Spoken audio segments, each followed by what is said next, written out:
ఎన్నికల ఫలితాలు వచ్చిన మరుక్షణమే ఈ వీడియో చేద్దాం అనుకున్నాను. కానీ కొన్ని అనివార్య కారణాల వల్ల అప్పుడు వీడియో చేయలేకపోయాను. కానీ ఇప్పుడు నేను చాలా సంతోషంతో ఈ వీడియో చేస్తున్నాను. నేను అంటే నాలాగా చాలామంది కొన్ని లక్షల కోట్ల మంది కూడా మదనపడ్డారు, బాధపడ్డారు. మన ఆంధ్రప్రదేశ్ భవిష్యత్తు ఏంటా అని చాలా దిగులు పడ్డారు. ఎందుకంటే దేశ విదేశాల్లో ఖండాంతరాలలో ఉన్నోళ్ళు కూడా వాళ్ళల్లో ఉన్నటువంటి బాధని, ఆక్రోశాన్ని నేను చూశాను ప్రత్యక్షంగా.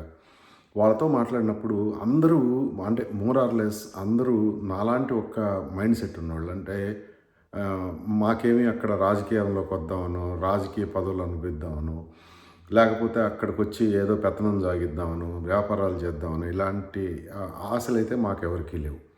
మేము మాతృభూమికి ఎన్నో సంవత్సరాలు బట్టి దూరంగా ఉన్నా కూడా మా ఆశ ఆలోచన ఒక్కటి ఏంటంటే మనం ఎక్కడున్నా మన మూలం మర్చిపోకూడదు అనేది ఒక్క కోరిక అయితే. రెండోది ఏంటంటే మనం పుట్టిన ప్రాంతం సమున్నతంగా అందరిలోనే తలెత్తుకొని తిరిగేలాగా గర్వంగా నేను ఆంధ్రుణ్ణి అని చెప్పుకునేలాగా ఉండాలి తప్ప ఇదేంట్రా నేను ఆంధ్రుణ్ణి అంటే నన్ను చిన్నచూపు చూసేలాగా ఉండకూడదు అనేది మా కోరిక, మా ఆకాంక్ష.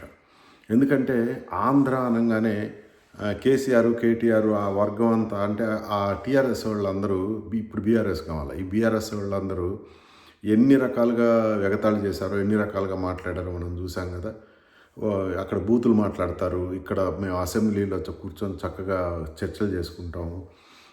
అక్కడొచ్చి రోడ్లు లేవు, ఇక్కడికొచ్చి గతుకుల రోడ్డు వచ్చిందంటే ఆంధ్ర, చక్కని రోడ్డు వచ్చిందంటే తెలంగాణ. అప్పుడు ఆంధ్ర వాళ్ళు అక్కడ ఎకరం అమ్మితే ఇక్కడ 10 ఎకరాలు వచ్చేది. ఇప్పుడు కనుక ఇక్కడ ఎకరం అమ్మితే ఆంధ్రాలో 20 ఎకరాలు వస్తుంది. ఇలాంటివన్నీ మాట్లాడారు. సహజం కూడా. ఎందుకంటే ఒక దౌర్భాగ్యుడికి, ఒక దుర్మార్గుడికి, ఒక నీచుడికి, నికృష్టుడికి మనం అధికారం ఇచ్చాం కాబట్టి సొంత రాష్ట్రాన్ని సర్వభ్రష్టం పట్టించేసి పక్క రాష్ట్ర అభివృద్ధికి తోడ్పడిన ఒకే ఒక్క పాలెగాడు ఇప్పుడు ఉన్న ఈ ఆపద్ధర్మ ముఖ్యమంత్రి. సో ఆ పేడ విరగడైనందుకు మనం అందరం డెఫినెట్గా పండుగ చేసుకోవాలి. ఎందుకంటే నరకాసుర వధ జరిగిన తర్వాత దీపావళి ఎలా చేసుకుంటామో, జగనాసుర వధ జరిగిన తర్వాత అంటే జగనాసురుని ఓడించిన తర్వాత ఇప్పుడు ఆంధ్రప్రదేశ్ ప్రజలు కూడా దీపావళి మూడ్లోనే ఉన్నారు. అందులో నేను కూడా ఒకడిని. అంటే సముద్రంలో ఒక బొట్టు లాంటి వాడిని అనుకోండి. సో ఆ సంతోషంలో నా అంటే ఈ జనం పడే ఆ సంతోషంలో నేను కూడా ఒక భాగం. ఒక దశలో ఒక చైతన్యవంతమైన ఆంధ్రప్రదేశ్ అనేది, చైతన్యవంతులైన ప్రజలున్న ఆంధ్రప్రదేశ్ అనేది ఒకటి చరిత్రలో ఉంది అని చదువుకుంటామేమో మళ్ళీ ఈ దౌర్భాగ్యుడు కనుక మళ్ళీ ఎన్నికయ్యేటట్లయితే అని చెప్పి అనుకున్నాం. కానీ అది పోయి ఇప్పుడు ఆంధ్రప్రదేశ్ మళ్ళా సమున్నతంగా అందరి ముందు తలెత్తుకుని మనందరం గర్వపడేలాగా మనకు ఒక రాజధానిని నిర్మించి, పోలవరాన్ని పూర్తి చేసి, పరిశ్రమలను తీసుకొచ్చి, మన యువత అందరికీ ఉద్యోగాలు ఇచ్చి, మన భవిత డెఫినెట్గా బాగుంటుంది అనే ఒక ఆశ, ఆకాంక్ష కాదండి, ఆశ ఉండింది. ఆ ఆశ డెఫినెట్గా సాకారం అవటానికి మొట్టమొదటి అడిగి ఆల్రెడీ పడిపోయింది. ఎందుకంటే ఎన్నిక అవగానే సిఆర్డిఏ వాళ్ళు అమరావతిని శుభ్రం చేయటం ఇందాకనే చూశాను పేపర్లో. చక్కగా ఆ సీడ్ రోడ్ అంతా కూడా చక్కని లైట్లు ఉన్నాయి.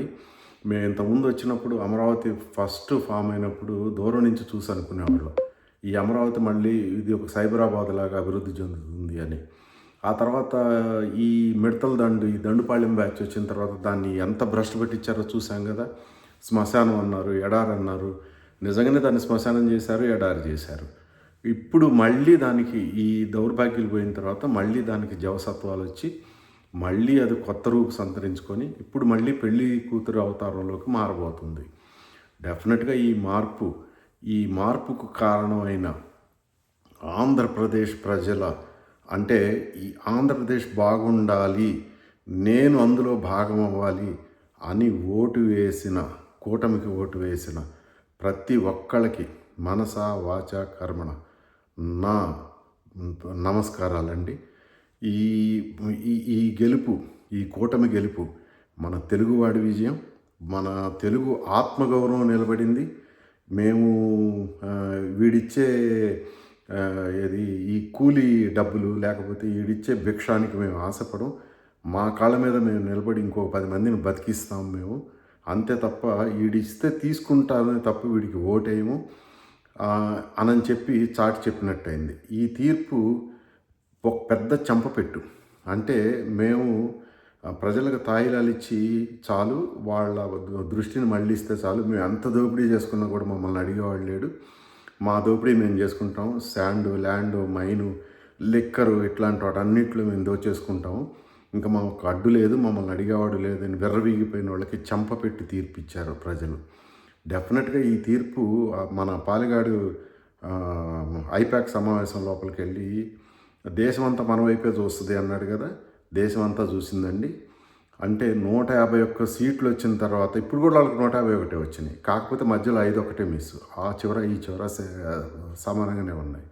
సో డెఫినెట్గా వాళ్ళు దానికి పొంగిపోవచ్చు. ఎందుకంటే మేము సింగిల్ డిజిట్ ఎక్స్పెక్ట్ చేసాం.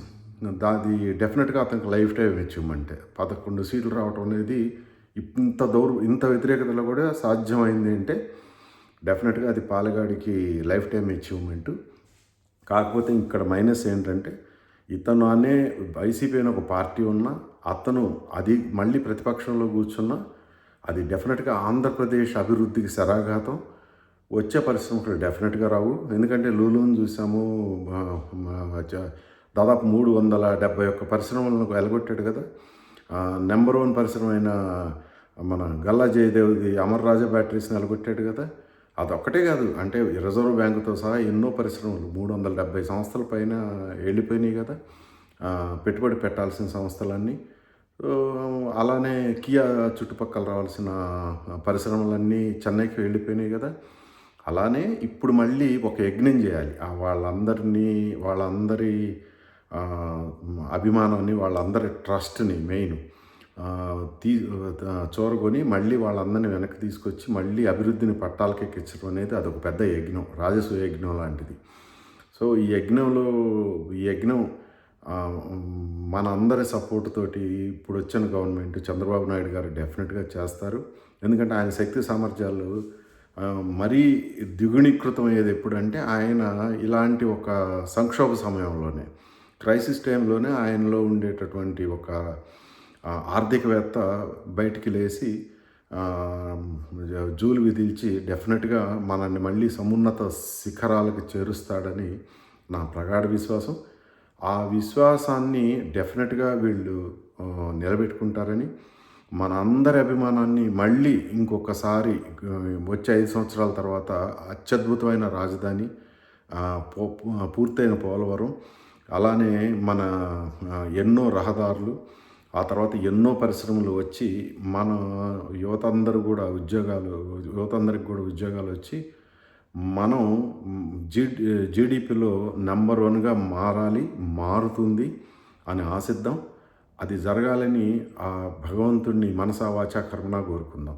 ఇంకొకసారి ఈ యజ్ఞంలో భాగమై ఈ క్రతువుని నిర్విఘ్నంగా పూర్తి చేసి ఎవరైతే కూటమికి అనుకూలంగా ఓటేశారో వాళ్ళందరికీ వేల ధన్యవాదాలు. ఎందుకంటే మన ఆంధ్ర పౌరుషం నిలబడింది, ఆంధ్రజాతి నిలబడింది.